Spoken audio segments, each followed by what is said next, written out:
CAI and association help now. We are in a lot of states. I am not going to bother going through them. We're actually doing another one of these tomorrow with other states. So if you can't get enough today and you want to hear the same program tomorrow with different people, tune in tomorrow. And then also tomorrow, while we're at it, we have a large scale community leadership program that we've been doing, which I like, and it's mostly concentrating on the managers doing the speaking. And I love having the managers on from the different communities, and that's been a lot of fun. So we're probably going to try to do that weekly. So if you need the links, just contact me, and I will be happy to do so. Today's kind of a Q&A, but we're going to talk about simple actions that can get your board and manager arrested. And if you don't think that this is true, I will tell you that it's true, and we're actually going to provide you with some examples. This actually does happen. Before I introduce the panel, I am going to launch a poll. If you are here for CEUs, click yes. I mean, I don't know, maybe you're here for CEUs in Florida, Illinois. We basically get most of the CEUs for whatever the state requirements are. While the poll is running, everyone has a question feature. That's how you communicate with us today. Please communicate. I love hearing from the audience. I love comments. You want to use that question feature. I don't use people's names, so feel free to ask whatever you would like to ask, and I'll relay it for you. Disclaimer though, don't send me anything too top secret. You never know when I'm going to slip up and make a mistake. So just keep that in mind, but you should feel pretty comfortable sending away whatever you want to send away. If I ended up closing the poll before you had time to fill it out, don't worry. Go ahead and use the question feature and say, hey, Ray, I need CEUs. And I'm a little thrown off today because everybody kind of jumped on a little bit later today. So not everyone, but a couple stragglers. So I got thrown off a little bit here. So we'll see if I can get back on track. Let's welcome our panel with who I see first, and that is John. Good morning, John Legumina from the Legumina Law Firm. We represent condominiums, co-ops, and HOAs from New York City throughout the Hudson Valley areas. All right. Tom. Hi, I'm Tom Engblom. I'm with First Citizen Bank, and my coworker Holly will be joining shortly, but I cover multiple states throughout the Midwest and Florida. Big part of CAI, lecture quite a bit on different components within the industry. And Holly, I just made you a panelist. I'm glad that Tom reminded me about that. So when you jump in, you may be jumping live if you can get jumped in. Jennifer. Hi, my name is Jennifer Eggleston with Hotwire Communications. Our company is a fiber to the home internet service provider. We are nationally recognized, and my territory is North and South Carolina.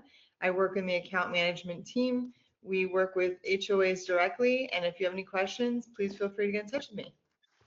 And we are lucky to have the famous Dave Chesky with us today. Good morning. Dave Chesky, I'm Executive Vice President of the Falcon Group. We're a engineering and architecture reserve study consulting firm servicing community associations nationwide. Dave, how long have you had that chair for? I think you've had that chair the full 5 years since okay, I thought so. It's new to this office, so yeah, about 5 years. That is Dave's napping chair. A lot of engineers take naps during the day because they're so very, very busy. They're under a lot of stress. I have to change something here. Cynthia. Hey everybody, I'm Cynthia Jones. I'm an attorney with Sellers, Ayers, Storch, and Lyons in Charlotte, North Carolina. We represent community associations across North and South Carolina. And thank you for being here, Cynthia. Greg. Good morning, everyone. Greg Girelli with Girelli Insurance Agency. We're located in Cold Spring, New York, and we specialize in community association, master policy insurance programs throughout New York, New Jersey, Connecticut, Pennsylvania. All right. And Holly, before I introduce you, could you turn your phone the other way? If you can. If you can't, you can't. Don't worry about it. Adam. Good morning. I'm Adam Clarkson with Clarkson, McAlunas, and O'Connor. We service all of South Carolina from our Mount Pleasant office. I'm a fellow of the College Community Association of Lawyers. I am a vice chair of real estate back committee for South Carolina, and we of course do general counsel, construction defect, and collections for HOAs.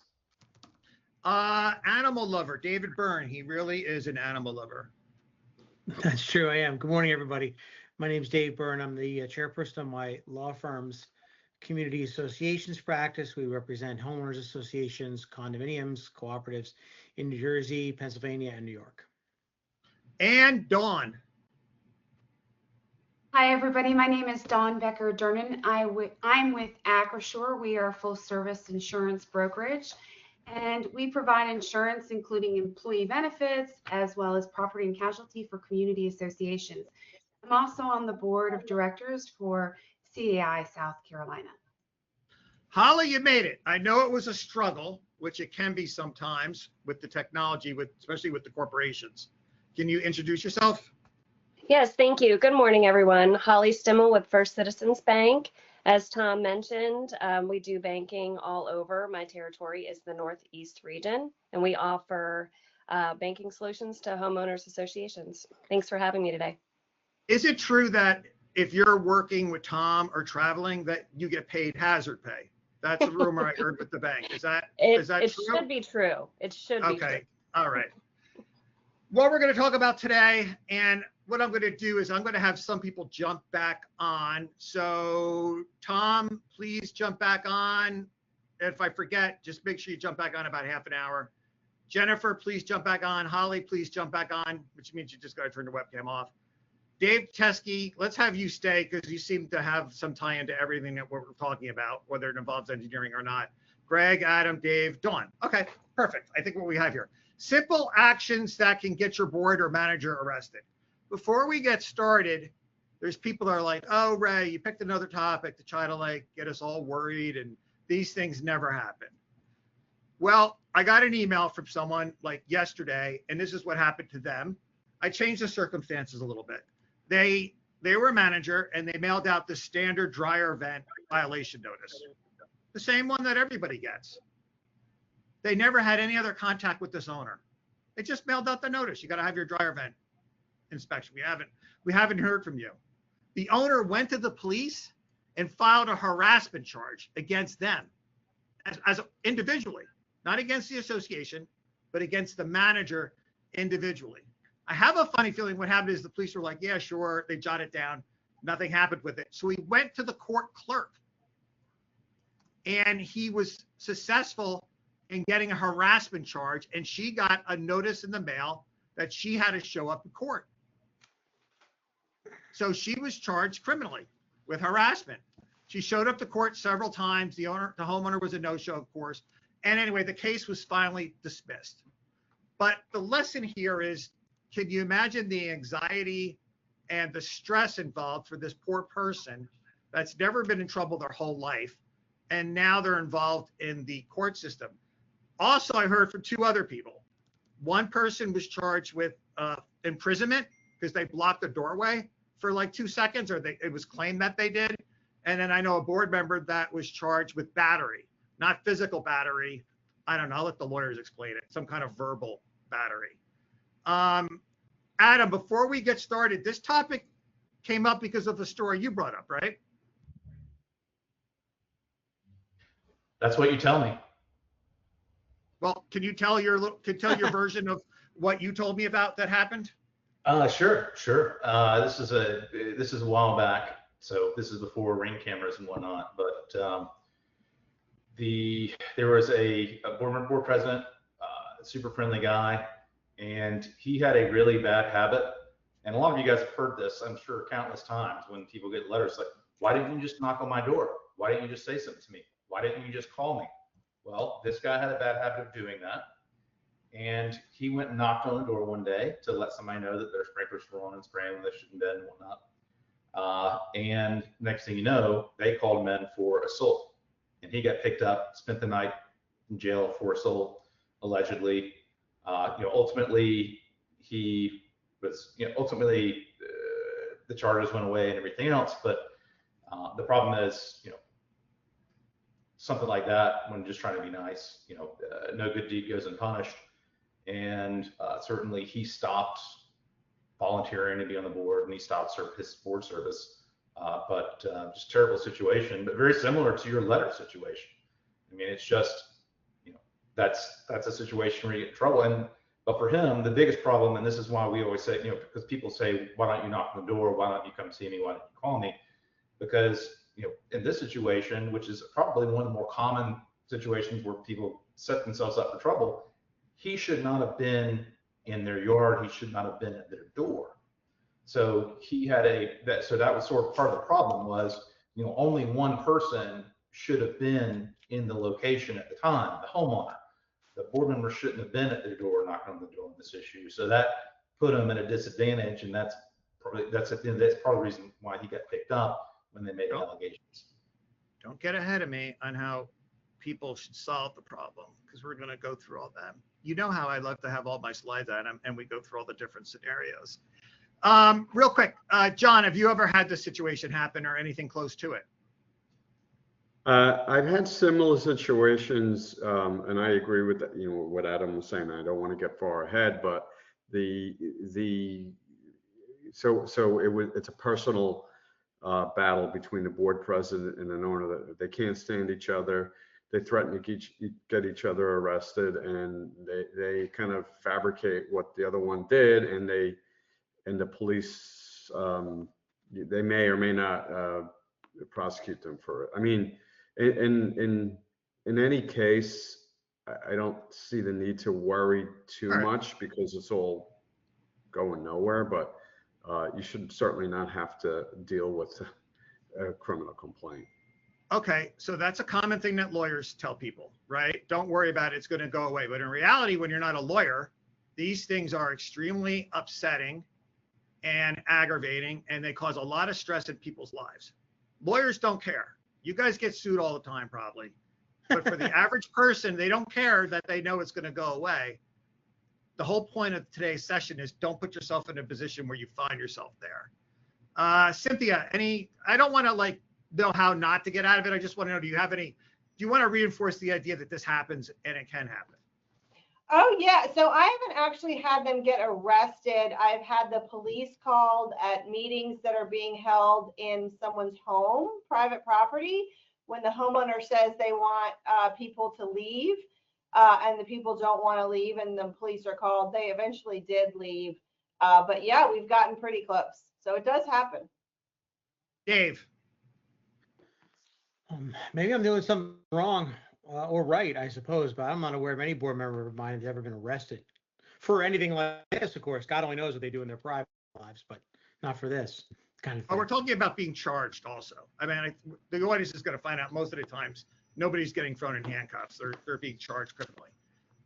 Oh, in your example, Adam's example, the guy wasn't actually arrested? I thought he said he was. He picked him up. Okay, maybe Adam's guy was arrested, but there's been, you must know of cases where board members and managers have been charged criminally. Yes, I do know of two people that were charged criminally for stealing. Yeah. Okay. Greg, did you ever have an insurance claim with this? I'm trying to set the tone that this exists. Yes, this definitely exists. I've seen it more on what David just said, a lot of times with being accused of stealing funds. We see often, but we've also seen other criminal charges of assault. And when you get into that from the insurance standpoint, might be jumping ahead on you here, but criminal charges are not covered by insurance. So that's another aspect just to scare everyone on that you want to avoid this at all costs and put yourself in the best position. Jumping ahead, but that's fine. Also, let's do something today. Look, if you're stealing stuff, this isn't the session for you. We're talking about you're like an innocent person finding yourself in this situation. If you're stealing funds and you get arrested, that's a whole different story here. Okay, we're just talking about innocent people. Dawn, do you agree that this is something that people should at least consider a little bit and pay attention today?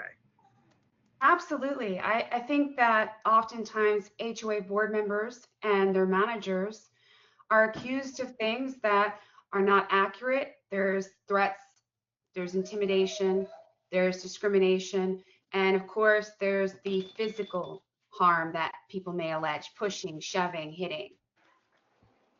Dave Chesky, my question for you is, have you ever been in prison? And if so, how long did you serve? And what was that like? I'm in prison now. No, I'm kidding. No, I have All right. not. Wait, Have you ever like been arrested? prison or county jail? Because they're two different things, maybe. Maybe Dave's been to county jail, but not prison. I'm No, only interested neither. if Dave did real hard time. That's it. That's like prison. That's prison. Yeah. And then he had to join a gang of reserve engineers. And they were like, everyone was like so not afraid of them because they're basically a gang of reserve engineers. All right, all right. All right, here we go. So I'm going to throw some scenarios at the panel. Insurance people, we're going to kind of save you for last, but you can hang out. And I'm going to start off with who I see first, John, and I'm just going to go the way I do through the whole panel. Knocks on an owner's door, demanding that they move their car. I did some research, which means nothing, audience. You should be listening to the attorneys, not me. And I found out, John, that you could be accused of harassment or stalking, disturbing the peace, or trespassing. John, commentary. So, you know, whether you actually have committed them, there are actual statutes that say what constitutes criminal harassment. There are different degrees, first, second, and third degree usually, and stalking usually involves like a repetitive part of it. So, but that doesn't mean. I think that's the point of this whole exercise. That doesn't mean someone could just make it up and tell the police he's been doing this hundreds of times. And so when we get into the best practices, how to avoid it, it's conceivable. People will see things through their own lens, and they may exaggerate how many times the door has been knocked on, how loud the door has been knocked on, and it could get out of control. Whether it actually fits into the statute is very dubious, but it doesn't mean they can't claim it. Cynthia, for today, I'm going to assume that most of the board members and managers are actually innocent, right? The whole point of this is that with technology nowadays, this is becoming more common, or at least my research showed it, because people have learned how to file these complaints on their own, right? They know if they go to the police station and are not satisfied with the results they get there, they can go to the clerk's office themselves. People have become very sophisticated, and these are lunatics.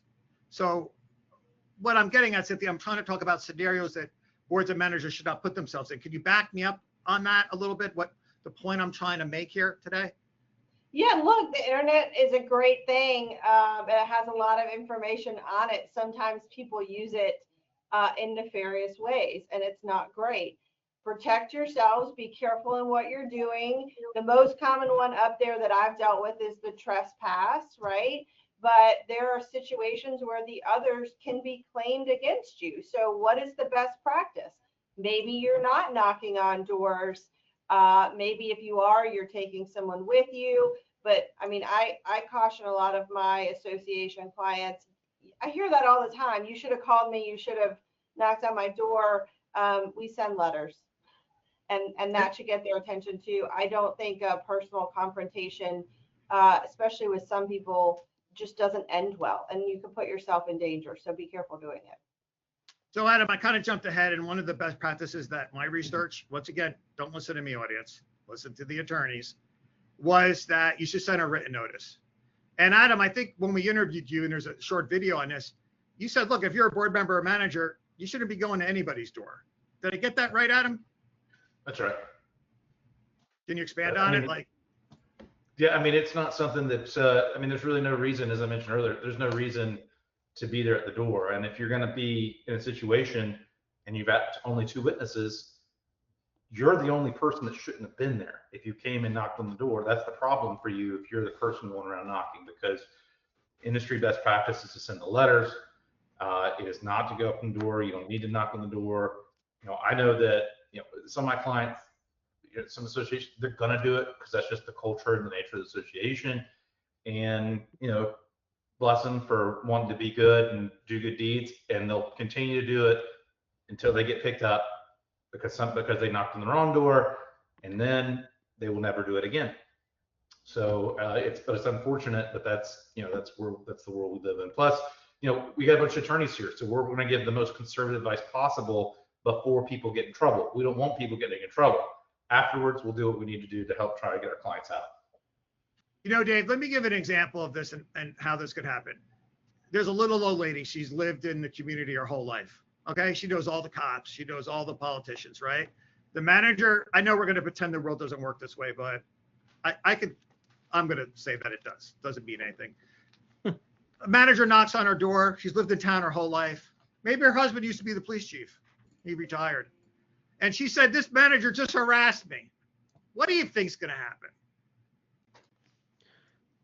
I mean, let's face it, Dave. I mean, what do you think's going to happen what do you think's going to happen in a town that's full of corrupt police officers? I guess they'll get arrested. But I mean, in a normal town run in accordance with the Constitution, nothing should happen. But I mean, it's tough to divorce the arrest or the interaction with the police from the ultimate outcome. That's why I think a lot of us are sort of find ourselves by osmosis going to there because we know that in the real world, the minute you leave your house, you can be accused of something. I mean, the only way to avoid the possibility of being, as Adam says, picked up in the criminal sense he meant, I think, is to do nothing. So people have to do something. I'll add this one last thing too. In the condominium context, I think Adam was the one that said this. I totally agree. The showing up on people's doors is really something that is really unnecessary.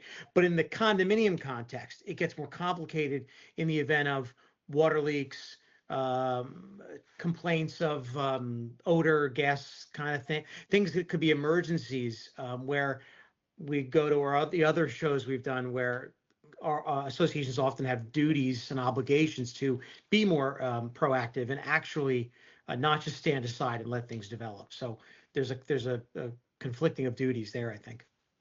All right, so let's stick with that because that was my next one. So enters a unit to check for leaks. You could theoretically be charged with criminal trespass, burglary, if they claim something was taken, or an invasion of privacy. Dave, I'll stick with you and I'll go around the other way. Commentary? Yeah, I'll say that in that context, condominiums, it's really usually a condominium thing, but the condominium probably has the obligation to enter and take affirmative steps to avoid damage to common elements and potentially even other units. And at that point, all you can really do, in my opinion, is mitigate your possible exposure. Multiple people entering into a home, the equivalent of a police body cam. If you can do that, that's an iPhone, perhaps. Maybe a FaceTime with somebody who's offside. I mean, some way to at least give yourself a fighting chance if, the person claims that, his grandmother's Titanic diamond was stolen from the bathroom drawer. I mean, there's just no way to avoid that, but you can mitigate your exposure, I think, and that's probably the best you can do. What is a Titanic diamond? Why did you never saw that? A movie? She threw it off. She threw it off the boat at the end. Remember? Oh, okay. Actually, like $120 million or something.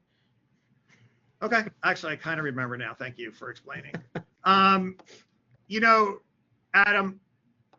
a lot of managers are just going to feel like they're doing the right thing, which they are, and just go by themselves and not have any backup. That's a mistake, right? That's a terrible mistake. I mean, they need to do exactly what David just said. I mean, go in. You should never be entering a unit by yourself. I mean, if you think you're doing the right thing, you're not. And that's never, ever a smart decision. I mean, there's a reason that the FBI interviews in pairs, because they have a witness, and now you've got two people. So you always have at least two people. I like what they said about having the video cameras. I mean, that's great.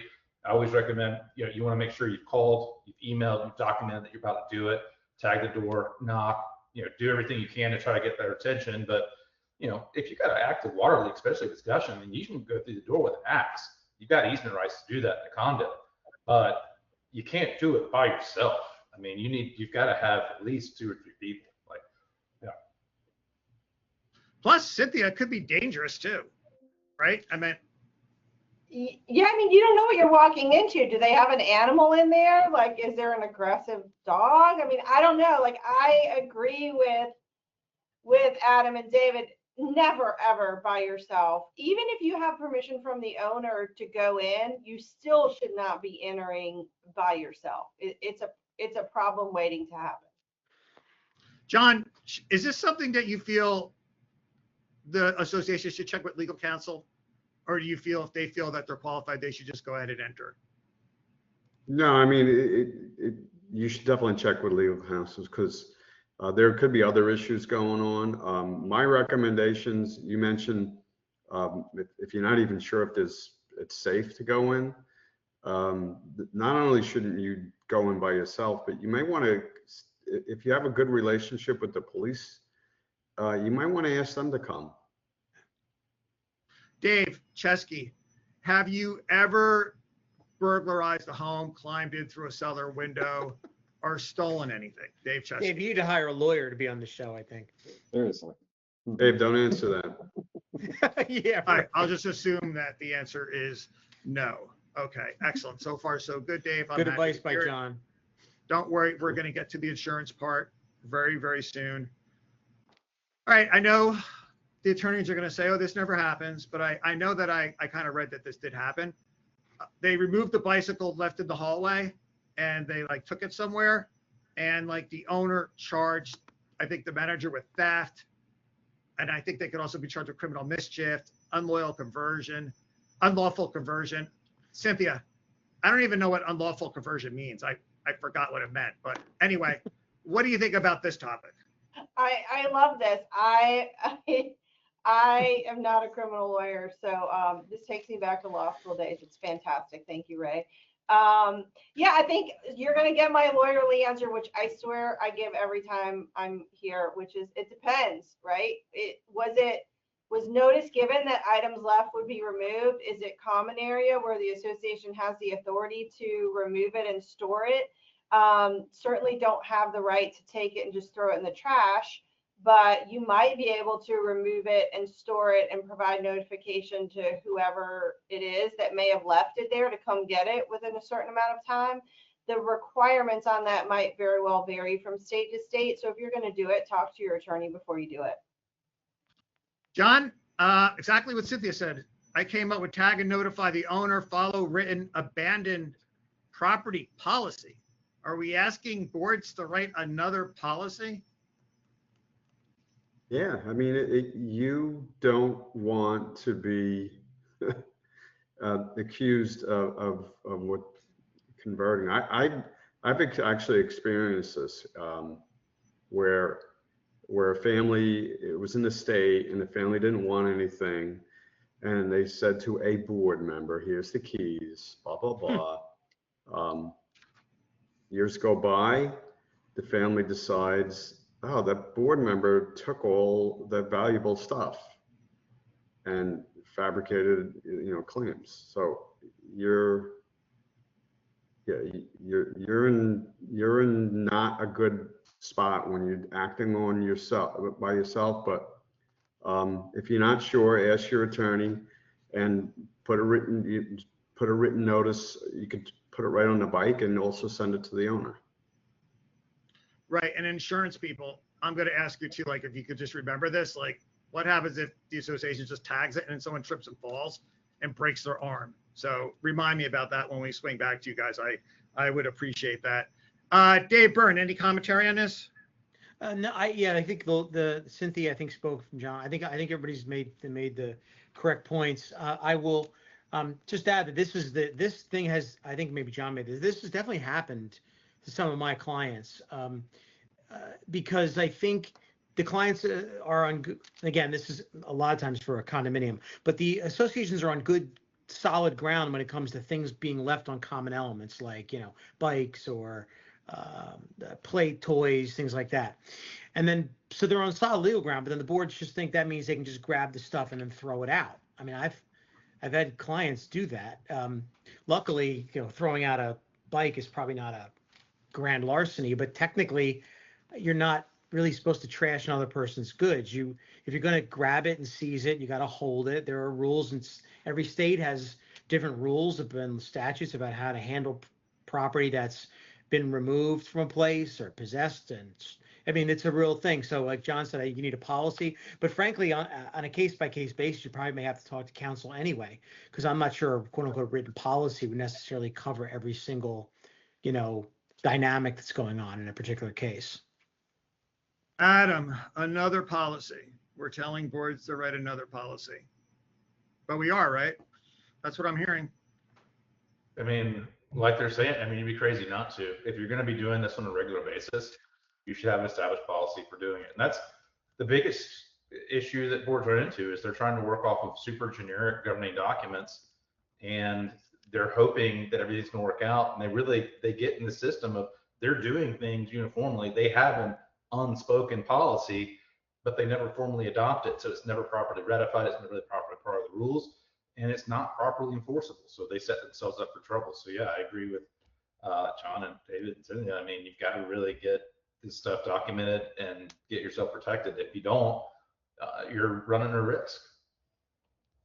Dave Chesky, did you ever have a bike and put the card with the clothespin so it made that sound like a motorcycle against the, what do you call those things in the wheel? You know what I'm talking about, right? What's it called? You're an engineer. The spokes. Oops. Oh, Did you ever do that?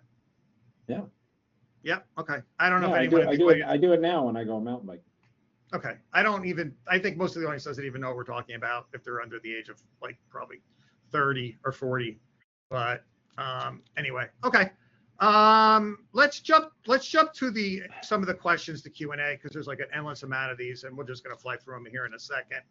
And let's start off with what I'm reading them as I see them, audience. So, and there's quite a few here.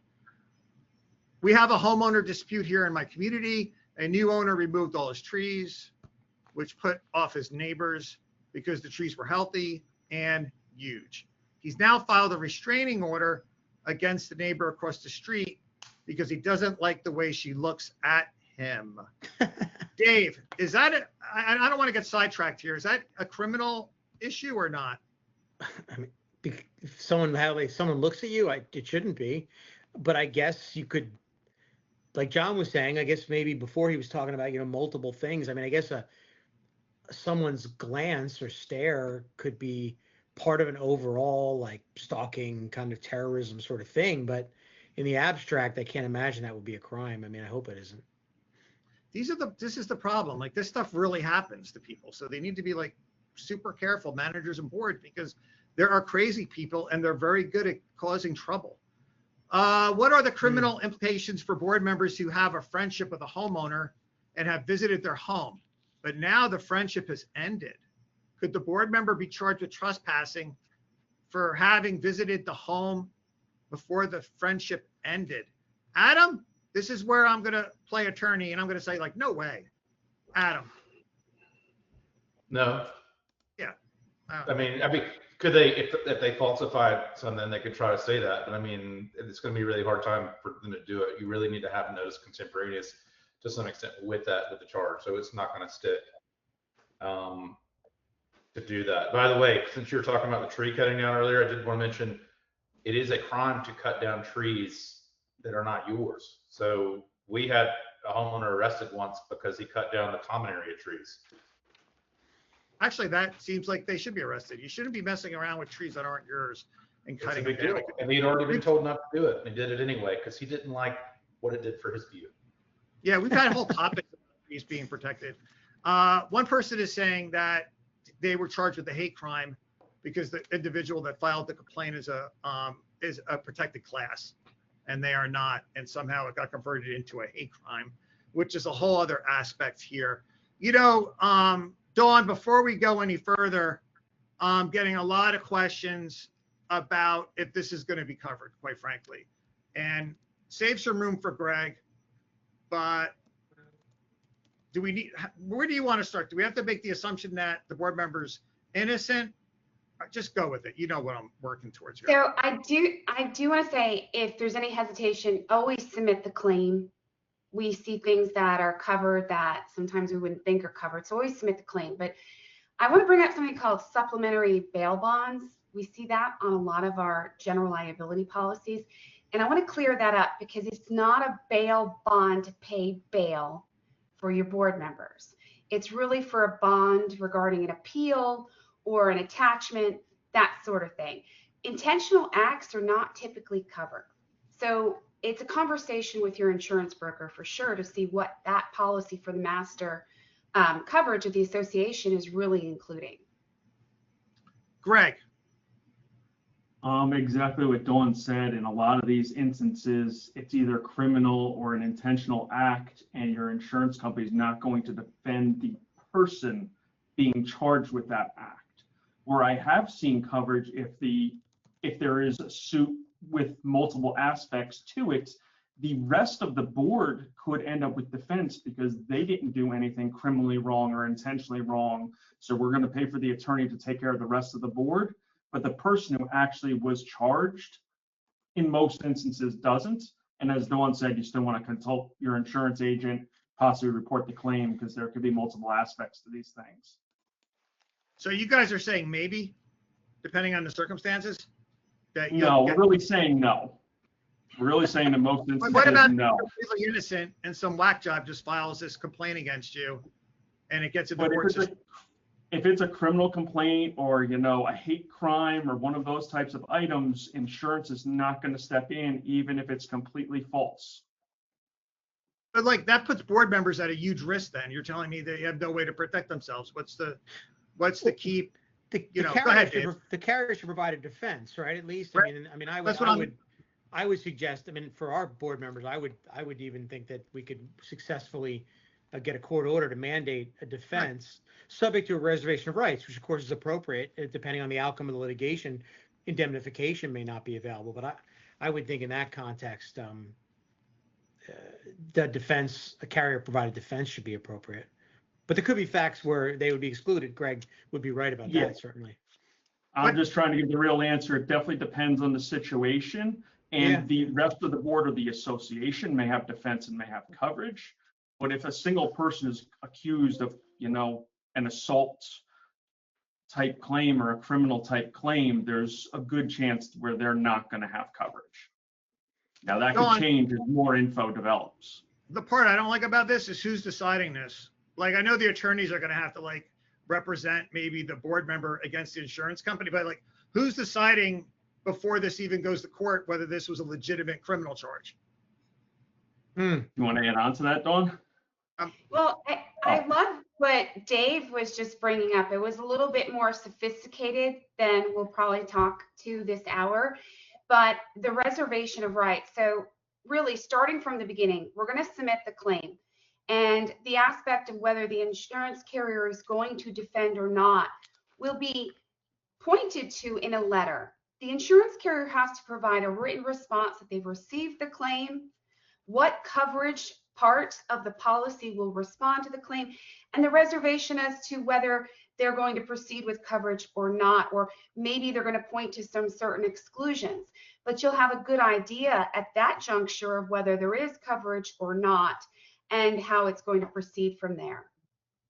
Cynthia, what I'm hearing then, based on what I'm hearing about the possible lack of defense coverage, if I was a board member or manager, I would be paying very carefully to this session. And boy, would I make sure I have a backup on just about everything I do. Do you agree or disagree, Cynthia? Because this is pretty scary. Yeah, I agree. That's why we've talked about you shouldn't be doing these things by yourself, right? You shouldn't be knocking on doors. If you have to enter the property, you shouldn't be doing it alone, because it's just a fact that people are going to make these kinds of claims. It's going to happen, whether or not there's insurance coverage, whether or not an attorney can fight that coverage. You don't really want to get in that situation. So on the front end, do whatever you can to protect yourself to try and avoid it. We can deal with it if it happens, but we don't want to be in that position. Adam, if you're a manager or board member, well, this is really an insurance question, but I'll go to you first. Is there an advantage to, if you're a board member, let's just say don't even get involved in it. I guess if you're a manager, you have a better chance of having maybe coverage from the insurance company. And I know that's an insurance question, Adam, but maybe you could rephrase it before I throw it back at Greg and Dawn. I guess what I'm getting at, is there anything anybody could do to help them feel more confident that they'll have defense from the insurance company?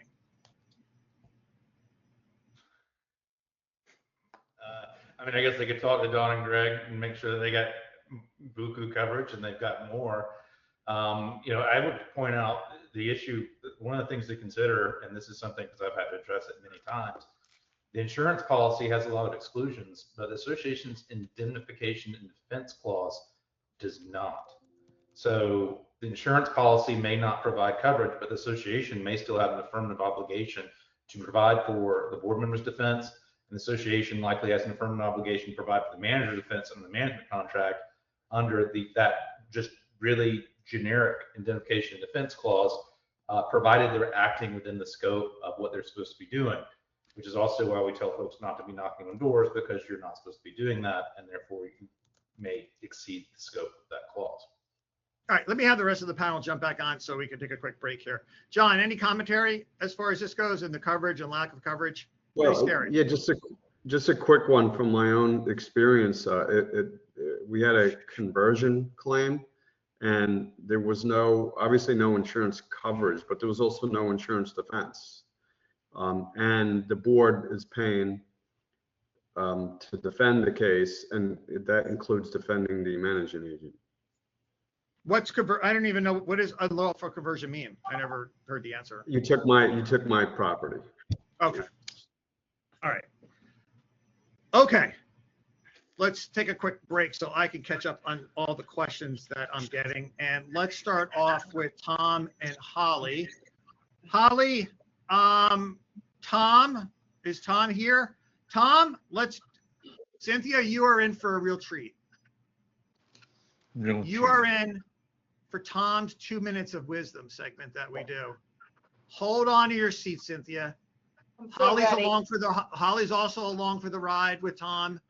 This is life-changing stuff that takes place. Tom, do I have to get the timer that I got just for you? I'm setting the timer, and you have your 2 minutes. And please give us 2 minutes of your wisdom. 2 minutes of wisdom. People in this industry, the life expectancy for a manager is typically 3 to 5 years because they get burned out. So when people get burned out, how do you try to help them? You listen to what they have to say, talk to people, try to relieve the stress, organize yourself in a certain aspect so you don't take it personal. Email doesn't mean emergency. Prioritize, and that will help you out with the stress that you're dealing with every day. Holly, when you're out and about and you see a lot of managers, do you find a lot of them are stressed out without even realizing that they're stressed out? I absolutely do. When I walk into the offices, I can tell when someone's overwhelmed. I've been in their shoes as a manager, and I know when they need a minute, or maybe they just, don't want to deal with anything at all. But yes, it's very easy to tell when somebody's burnt out. And Holly, we've done these segments 1,000 times about what you could do, and they're pretty simple solutions, right? But Yes. They're really hard to do. When you were a manager, do you agree? I mean, it's hard to take time and have an apple right? I agree. And what I definitely encourage, if you can, take a walk, whether it's 10, 15 minutes. That can be difficult to get away from your email, get away from your desk. But if you can reset yourself, that re-energizes you. It really can be a game changer for your day. I would also encourage vacations, but I know that's definitely harder to accomplish.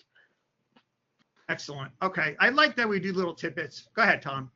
I was just going to say that. Remember, burnout isn't a weakness, and it doesn't matter if it could be an attorney, it could be the insurance, it could be Dave. Everyone deals with stress, and it can really take a toll on you, and you have to know when enough is enough and know when it's not them and versus you, and just kind of relax and let it go. We like to take breaks, Cynthia, every now and then, and remind the managers to take it easy, and the board members. And we just like to tell them. And sometimes it helps. So if a manager would take a break today, the lawyers we don't care about. Honestly, you guys No one cares about the lawyers. And Nobody does. It's all Right. billable hours anyway. So who cares? And the engineers, Dave's doing 50 reserve studies. His boat just keeps getting bigger and bigger and bigger because there's so many reserve studies. I think it's up to 80 feet at this point. Okay, that's being said, actually, there was a question for you, Dave, from the audience, a serious question. I have heard that engineers have sometimes been charged with trespassing. Dave, that's kind of true, right? You do walk around a lot, and has it ever happened to you or been worried about it? Or It has, actually. I've had the police called on me. Yeah, it has happened. not that I was trespassing legally, but maybe whoever maybe was under the impression that I was trespassing and wasn't advised that we had staff on the property or I was doing an inspection, so they thought I was trespassing. They called the police came, and it could be easy for you to trespass too, right, Dave? Maybe you don't know where right? I mean, you don't look at a map every time you go visit a property, do you? A plot map to see where the property lines are, do you? No, we've got to be more careful when it's single family property, especially if it's fenced in, or even on a high-rise building where you have like a courtyard and you might have like privacy fences surrounding a patio, where we're evaluating maybe something within the patio. You have to be careful not even to put your camera over the fence and take a picture of something because somebody might be there. And that's it's difficult. But typically, we coordinate with our clients, with management professionals, and they provide the adequate notice to make sure everybody knows that we're there, and that normally covers us. Yeah, I mean, you could get charged with criminal charges if you're not careful, theoretically, I guess. All right, really quick, let's do a quick giveaway. Jennifer from Hotwire, you always come on to do a quick giveaway. People actually like the gift card giveaways. Pick a number, like 70 people registered. I don't know how many people are on here. I think 40 or 50, but pick a number 1 through 70. That's Okay. who you play for. What is it? Okay, I got it. No, I need to know it. What's the number? All right, 68. 68. Jeez. Okay. All right. Always a high number. It never fails. Okay. Really quick. We're going to do this really quick, audience. I went to ChatGPT and I typed in something about, I asked ChatGPT, I said, these individuals, Dave Byrne, Greg, Tom, Dawn, and David Chesky, tell me something personal about them. I just tried it. ChatGPT came back and said, this individual is a crowd favorite because of his mix of sharpness and humor and could do stand-up comedy. Your job, audience, is to tell me who ChatGPT was thinking of. And I'm going to go ahead and launch the poll. And this is ChatGPT. So ChatGPT says this person is a crowd favorite because of their mix of sharpness and humor and could do stand-up comedy. Is it Dave Byrne, Greg, Tom, Dawn, or David Chesky? And remember, this is ChatGPT. Where all that, Jennifer, that's all background from you. Okay, I'm going to end the poll. All right, Jennifer, I know you can see the poll, but who are you going to pick? David B. You were going to pick David B. All right, Yeah. and I will tell everyone, I'm going to close the poll, that it was David B. That's what ChatGPT said. And I just thought it was really interesting. But I think ChatGPT is swayed by how I use it. You know what I mean? But it had a lot of great compliments about everyone else, and I'll save them for another time. It really did. But It had really. insurance is not funny. What? Greg and I are not funny. It said Dawn Becker Durham, often praised for her energy and positivity. She makes a highly technical subject insurance lively and even fun, which is why she gets invited back to so many programs. Greg Girelli, it said Greg Girelli really needs to be kept an eye on, as Ray often says. He's way too nice of a guy, and no one is that nice. And someone really needs to look into his background more. No, I didn't say that. I did. All right, let's get back to the topic at hand. And I'm going to fly through some of these items. And managers and boards, please don't do them. And each lawyer will just have you do one. But by all means, if you need to jump back in. Jennifer, you could go. Thank you so much for being here. Tom and Holly, thank you guys for being here. Much appreciated. And by the way, everybody's information you could find on download. It's all here. All the panelists and all their information, just download it. It is all available. Okay, here we go. We're going to move kind of quickly here, so I have time for closing thoughts for everyone. And the time is throwing me off also, like it threw the audience off. Grabs a resident's arm to separate during an argument. Simple battery. John, take this one. I've seen this at a meeting. The grab resulted in a cry of "Ow, that hurt! You tried to break my arm," and an attempt to bring so you could bring an assault and battery claim in New York, even if you didn't touch it. If she felt that the person felt that they were about to be touched, that could constitute a crime. But yeah, so you don't touch. Dave Chesky, I'm going to let you go too, but honestly, you are super busy with the reserves, right? I mean, it's like crazy busy. It is. Yeah. Anything you want to add to this topic? I mean, you're such a good sport all the time because we don't always have engineering things, but I know you're a board member. I hope you've never run into any of these scenarios, have you? No, my board is very mellow. You know, HOA, not a lot of common property, so we don't really, we have one meeting a year and it's pretty mellow.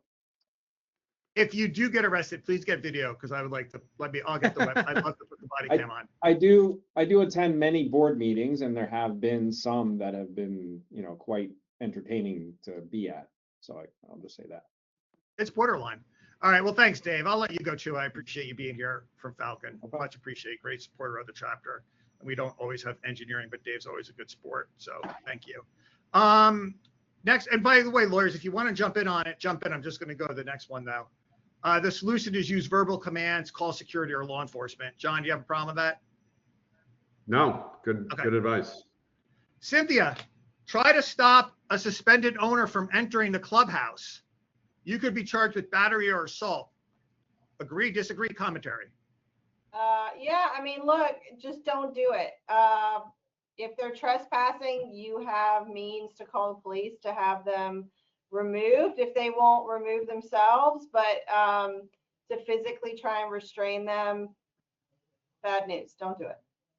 Yeah, Ray, I mean, this comes up, and maybe the other lawyers have this experience too. This comes up when boards are attempting to create these rules, like that kind of thing, you know, no recording, no audio recording at a meeting. If you do, you're going to be removed, or, you know, and I always tell boards, you know, be careful with these rules, because what are you planning on doing when a guy stands up with a recorder and says, I'm recording? I mean, you can't, I always say this, you can't put your hands on the guy. Like, you can't put hands on people. So you're left in this position where you have these rules, you know that it's going to likely be, I mean, it could legally be a crime if you do it. You'll certainly be subject to some criminal jurisdiction, I guess, if you put your hands on someone. But it really, if you're making rules that require you to physically do something to enforce them, you know, these might be rules you may want to back away from.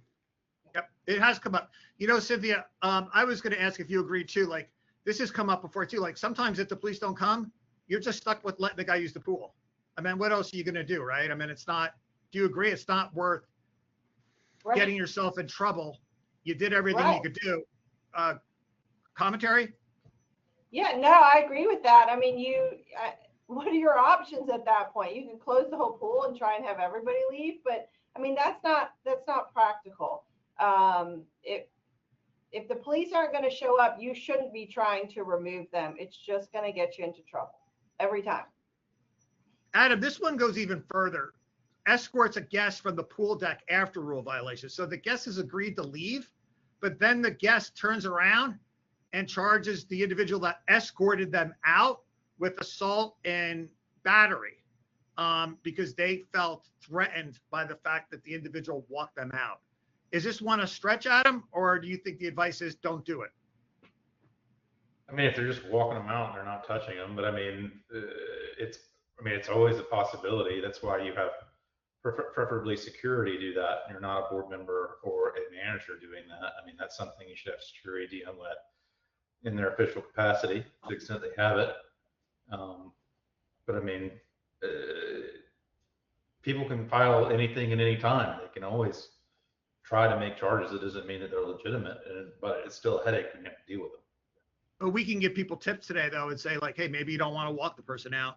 Just let them leave voluntarily. Don't even put yourself in that position. Correct? Or if you're going to do it, maybe you walk them out with someone else, right? Have somebody else there with you.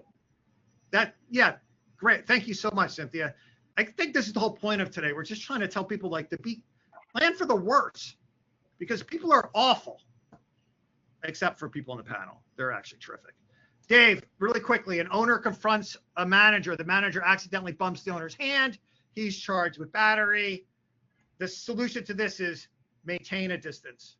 Don't close the gap up. Obvious, right? Yeah, it's very, very obvious. Like I said, when you said before, it's regulating these emotional situations, these meetings. We're in tight circumstances. A meeting in someone's living room for Pete's sake. I mean, these are scenarios that are like in an emotional situation, remarkably difficult to avoid. Even potentially a credible claim of All right. a credible criminal claim. So yeah, your distance is your distance. I mean, even if it requires you to back away, which isn't always good for your pride, but sometimes it's required. Let me fly through some ones. Taps a teenager on the shoulder to enforce pool rules. I wouldn't touch teenagers. There's no way I'm touching a teenager under any circumstances. Don't touch teenagers. Don't touch kids. So Any of the lawyers disagree. following them into the bathroom to No enforce the tapping, rules, that's no not a good one touching. either? Okay. A lot of older people I notice a lot of older men, they love to tap people. Stop tapping people. Stop No touching touching. them. Hands Don't to touch. yourself. No touching. Jeez, I get so excited. Stands in the way of an exit during an argument. You want to stay clear of that exit because this has happened and you could be charged with false imprisonment. Dave, can you just say that's true? It might be true. I actually was sued once for kidnapping and false imprisonment because I was on a conference call on my kitchen table, and the board was terminating an employee, and I was on the phone telling him that he needed to leave the phone behind because it was a company phone, or he needed to wait there until our expert came to take the material from the phone, and then we would civilly litigate the control over the phone. I was sued for false imprisonment. I got the judge was hilarious on dismissal. He's like, the lawyer said, but so your client was kidnapped by him? Yes, but he was 2 hours away. So yes, but he could leave. The judge but he could leave. Yeah, but he was told not to leave. The judge but he could actually leave. Right. So I guess this kind of is a good point to wrap things up in a way. Like, you don't want to put yourself in best practices. Make sure things in your government documents, document all. Hands off. Never block exits when you're arguing with people. Make sure there's a clear address. Use law enforcement or security. Policies. We love policies around here. Train board and staff on the legal and safety limits. Talk to your staff about some of these items. All right, let's do very, very quickly. Let's do closing thoughts. Let me get our insurance people in there very quickly. We have 3 minutes. Let's start off with Dawn. Don't assume liability you shouldn't, or responsibilities that you don't have to. That is the biggest reason that our boards are being sued. They've taken upon responsibilities that they should not have, and we're not required to do. Greg. I just want everybody to think of, if you're a board member or property manager, when you're in these confrontations or putting yourself possibly in one of these situations, are you acting at the direction of the board?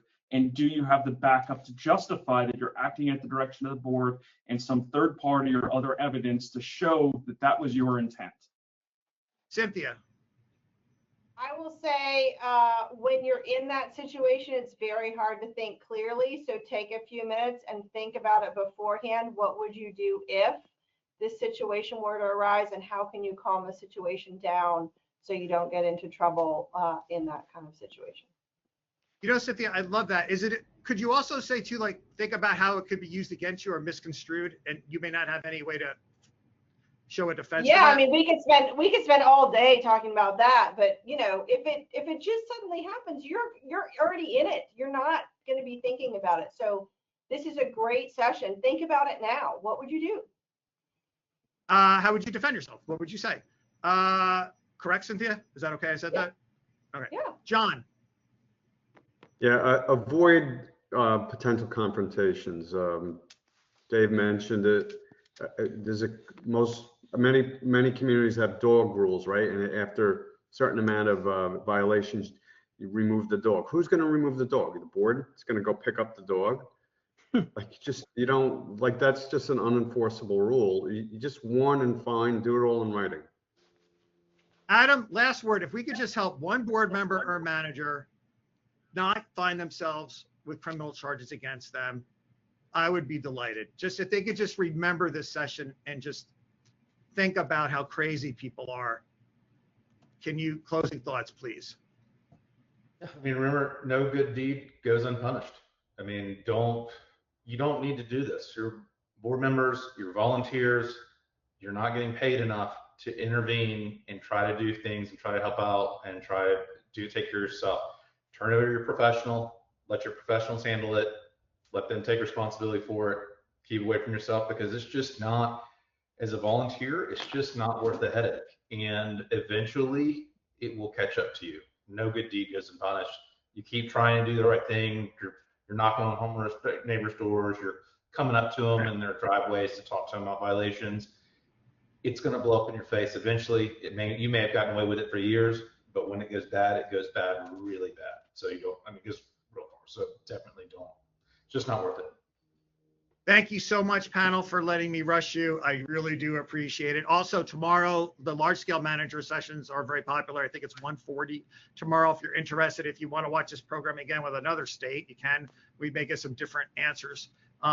Thanks, panel. I appreciate you being here. Cynthia, it was great seeing you. We don't always have you here.